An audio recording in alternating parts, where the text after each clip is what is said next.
A mensagem para hoje é como vencer o pecado.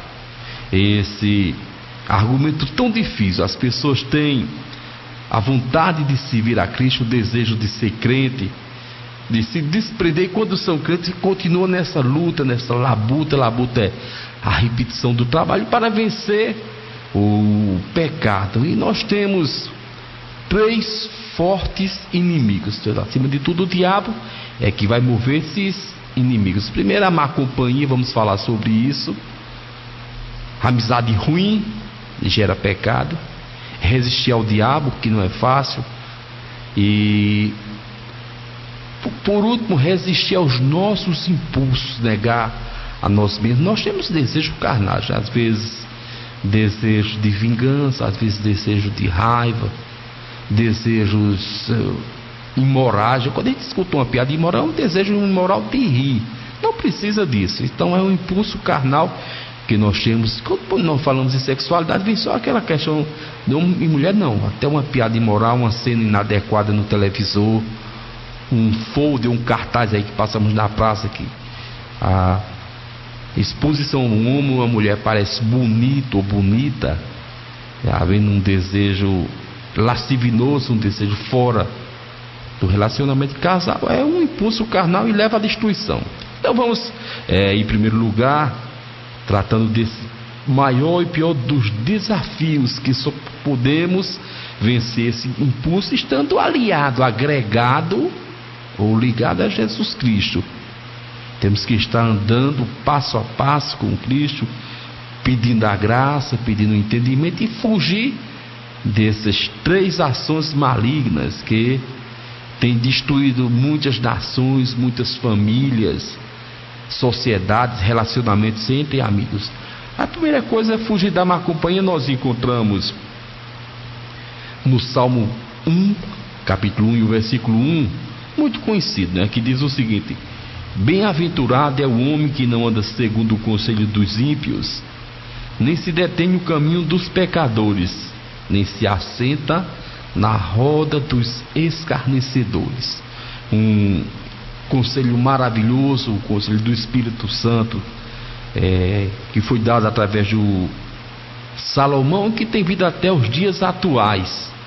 Fugir do meio da má companhia. Quantas pessoas aqui no nosso município não perderam a vida, não amputaram um órgão, ficaram aleijados, por causa de má companhia? Chama assim para uma farra, e outras, e a pessoa ali se acidenta, às vezes entra numa coma alcoólica, entra numa confusão e um prejuízo, porque estava na companhia errada, na má companhia, não anda.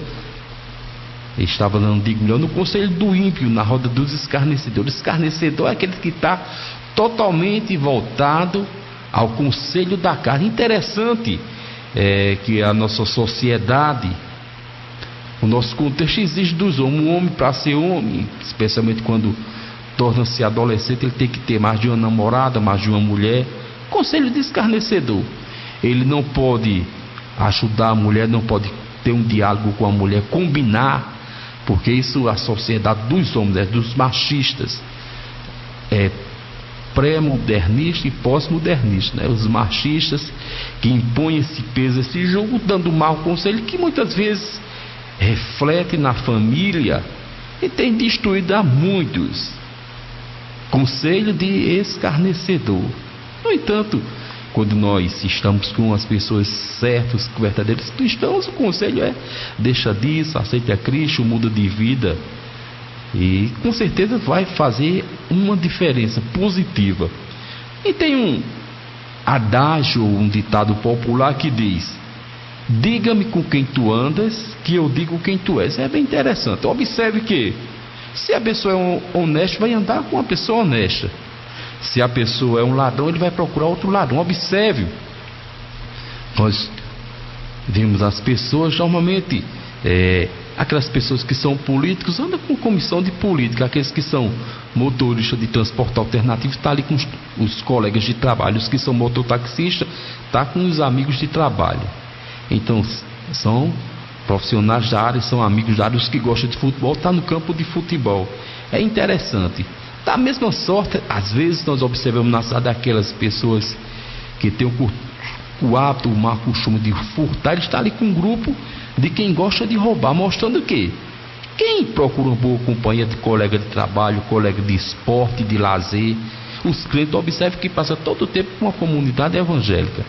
Então, está dentro do contexto, diga-me com quem tu anda. Se anda com crente, é crente. Se anda com uma prostituta, a tendência é se prostituir. Não é pecado conversar, evangelizar ou ajudar as pessoas. No entanto, não ter aquela íntima comunhão. Íntima comunhão deve ser com Deus, fugir da má companhia. Daí o motivo também que o salmista escreve no Provérbios, Salomão também escritor de Provérbios, capítulo 3 e o versículo 20, traz a seguinte citação: quem anda com os sábios será sábio, mas o companheiro dos insensatos tornar-se-á mau ou ruim.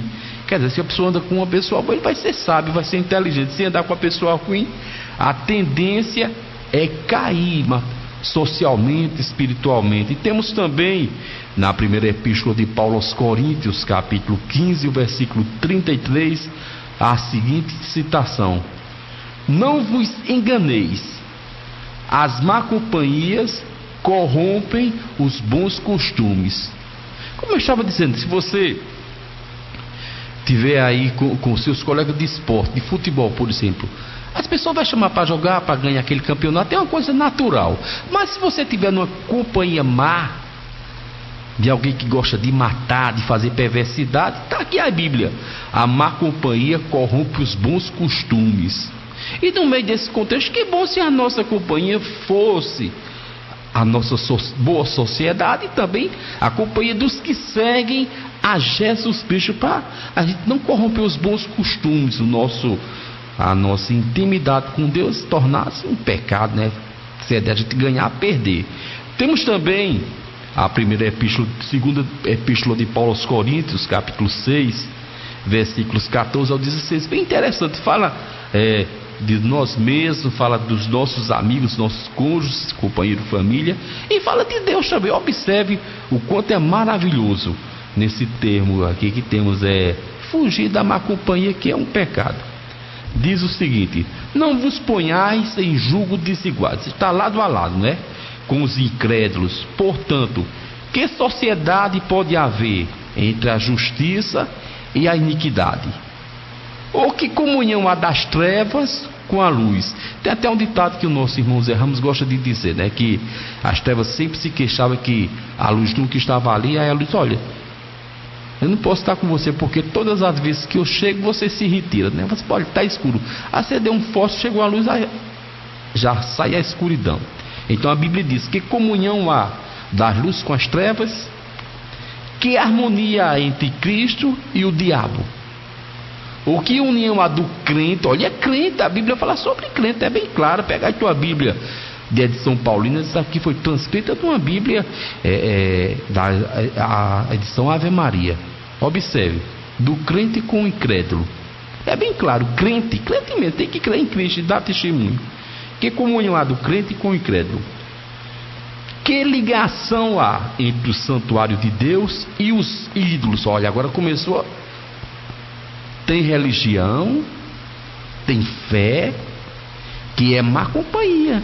Por exemplo, o espiritismo, a umbanda, a arquibanda,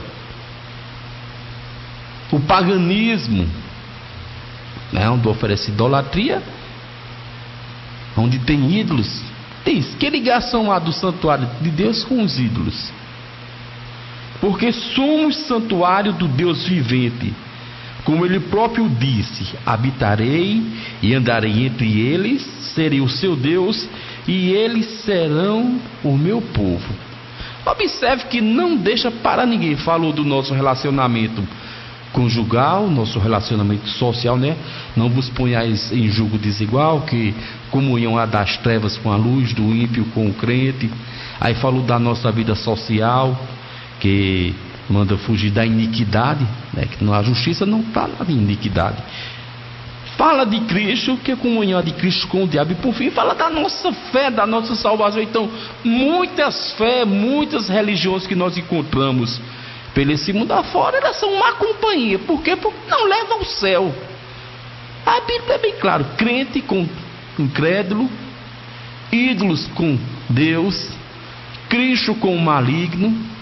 É claro, é simples, não tem nada de difícil de compreensão. Então, esse primeiro ponto: fugir da má companhia, fugir daquelas coisas ruins. Vamos falar agora sobre resistir ao diabo. 3 pontos: fugir da má companhia, resistir ao diabo e fugir dos nossos desejos ou impulso carnal. Tiago capítulo 4 versículo 7 diz: sujeitai-vos, pois, a Deus, e resisti ao diabo, ele fugirá de vós. E hoje nós vemos no nosso mundão que as pessoas estão sujeitando-se ao diabo, que eles estão na égide do diabo, e estão resistindo a Deus. Há uma inversão de valores, há uma inversão, uma mudança de moral. É aquela psicologia reversa: manda fazer de um jeito e está fazendo de outro. A Bíblia não tem esse tipo de coisa. A Bíblia é objetiva: sujeitai-vos, pois, a Deus, resistir ao diabo, ele fugirá de vós. Então muitas pessoas não estão tendo sucesso na vida amorosa, na vida familiar, na vida profissional, na vida social, na universidade. Por quê? Estão debaixo da vontade, estão fazendo o que o diabo gosta, e isso aí atrapalha tudo, porque o diabo, vamos ver lá na frente, que ele vem roubar e matar e destruir. Então, aqui em João capítulo 10, vou ler para vocês: o ladrão ou o diabo não vem somente a roubar, matar e destruir. Então o que a Bíblia quer dizer? É que quem está aí cedendo ao diabo, quem está na vontade do diabo, está nessa trilogia, nessas 3 unidades: roubar, matar e destruir. Então o diabo não tem pena de ninguém. Não se ilude, não se iluda. Não pense que é de brincadeira, porque servem ao diabo, adoram o diabo e nem percebe. Praticam idolatrias. Idolatria é uma comunhão com o diabo. Feitiçaria, mentiras, especialmente a mentira da fé, a mentira religiosa. Muitos pregadores e pregoeiros, até mesmo na comunidade evangélica, pregando uma fé que não salva, uma fé que não justifica. É uma mentira, não é? Vamos ver a primeira epístola de Pedro, capítulo 5, e o versículo 8. Porque o diabo, o vosso adversário, anda em derredor, bramando como leão, buscando a quem possa tragar. O que é que a Bíblia diz? Que o diabo está nos cercando como leão, esperando a hora certa de dar o bote. E as pessoas deixam de pactuar com Deus. O que é pactuar com Deus? Aceitar Cristo como único e suficiente Salvador, ter uma amizade com Cristo, fazem pacto com o diabo, pensando que é de brincadeira, que vão enriquecer, que vão sair do câncer, que vão sair da doença. Só Jesus é quem tem cura. Se Jesus não curar, quem vai curar? E a principal cura, observe bem, não é a do corpo, a do câncer, da AIDS, da tuberculose, não. A principal cura é a da alma, é do espírito. Porque o corpo dessa sepultura, mas a alma, o nosso espírito, volta a Deus. E aí? Volto agora para Mateus e pergunto: de que adianta o homem ganhar o mundo inteiro e perder a salvação? De que adianta ser curado de alguma coisa e perder a salvação? Então devemos começar a observar, a vigiar, nos policiar e descobrir a quem nós estamos servindo, se a Deus ou o diabo. Então esse é um prenúncio das pessoas que não estão conseguindo vencer o diabo, porque estão ali resistindo a Deus, cedendo ao diabo, que é algo muito ruim. A tendência é cair. Por último, né, para não ficar cansativo, a terceira coisa a fazer é resistir aos impulsos carnais, aquele que falei há pouco. Gálatas capítulo 5, versículo 17 diz o seguinte: porque a carne cobiça contra o espírito, e o espírito contra a carne, esses se opõem um ao outro, para não que façais o que quereis. Observe, a carne quer pecar, a carne quer beber, quer se prostituir, quer idolatrar, quer dar vazão à maldade. E o Espírito quer adorar a Deus, quer mudar de vida, quer vitória, quer a eternidade ao lado de Cristo. Para isso nós somos constituídos. Diz Deus é Espírito, e importa que os seus adoradores o adorem em Espírito e verdade. Nós somos constituídos para adorar, para glorificar a Deus, para viver em eterno prazer, eterna alegria. Então existe essa luta, essa peleja da carne com o nosso espírito, o que nós chamamos de tentação. O mundo oferece tantas coisas aí, aparentemente boas, mas no final é separação de Deus. Vamos ver isso aqui na primeira epístola de João, capítulo 2, o versículo de número 16, que traz a seguinte citação: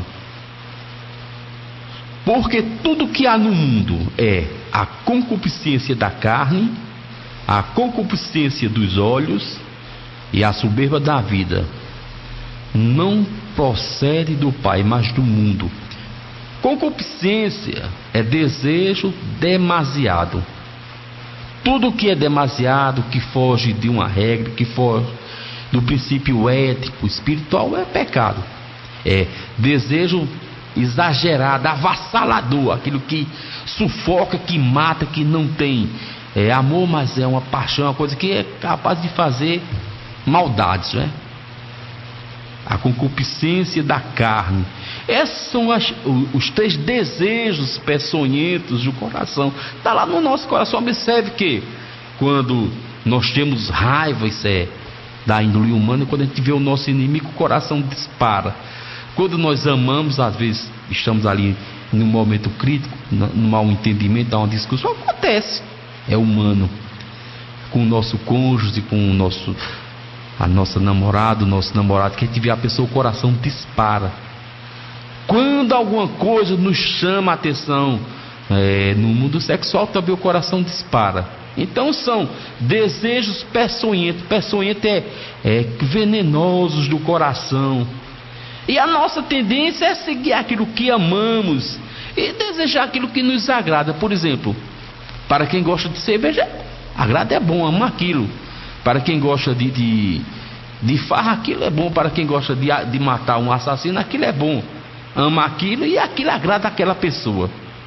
Então são desejos peçonhentos, desejos que levam à destruição. Devemos ter tudo com ordem e decência, como a Bíblia nos ensinou, como o próprio Deus nos mandou. E que esse desejo, essa vontade sufocadora de fazer alguma coisa que seja voltada ao reino de Deus, aí não vai trazer prejuízo, a não ser algumas pessoas que, se não tiverem medidas, tornam-se fanáticos religiosos. Deus não quer isso, tudo na medida, mas não existe nada de mais em glorificar a Deus.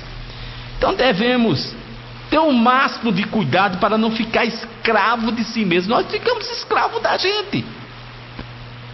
Uma pessoa que é viciada em jogo de cartas, uma noite que ele não vai jogar, ele adoece, ele entra em depressão. Uma pessoa que é viciada em bebida, em fumo, no dia que não pratica aquilo, fica inheta, fica roendo unhas. Devemos ter tudo voltado para Deus, porque isso pode levar à perda da reputação, do pudor, que é importante. Nós temos que ter pudor, nós temos que ter moral, respeito e do caráter, né? Então a pessoa, a gente perder a reputação, ser conhecido como uma pessoa de índole má, um falador, um fofoqueiro, um prostituto, um idólatra, um imoral, a perda do pudor, um indecente, não ter a confiança de ninguém, um ladrão. Então, a Bíblia fala sobre esses pecados nojentos, Bíblia, que devemos lutar, que devemos trabalhar. Vamos ver em Apocalipse, fala em pecado nojento, observe bem, livro de Apocalipse, capítulo 21, versículo de número 18, vou ler para vocês. Quanto, porém, aos covardes, aos incrédulos, aos abomináveis, abomináveis aqui é quem pratica pecado nojento. Você quer saber o que é pecado nojento, Branco? Eu vou dizer. O homossexualismo é um pecado nojento. O lesbianismo é um pecado nojento. A lascívia, o desejo demasiado pelas coisas, é um pecado nojento. A infidelidade conjugal é um pecado nojento. O crime é um pecado nojento. O roubo é um pecado nojento. Já pensou? Aqui nós estamos vivendo essa fase, as pessoas compram seu veículo, sua motozinha, vem aí alguém de índole ruim, nojento mesmo, rouba a moto, a pessoa fica ali com prejuízo, às vezes até devendo. É um pecado nojento. A Bíblia diz: os abomináveis é abominação diante de Deus. Aos assassinos, aos impuros, que é nojento, né? Aos feiticeiros, aos idólatras e a todos os mentirosos. Mentira é um pecado nojento. A parte que lhe cabe será no lago que arde enxofre, a saber, a segunda morte. A primeira morte, amigos, é a morte biológica, né? A separação da nossa carne, desce na sepultura. E essa segunda morte, essa separação é tremenda, no lago de enxofre. Então,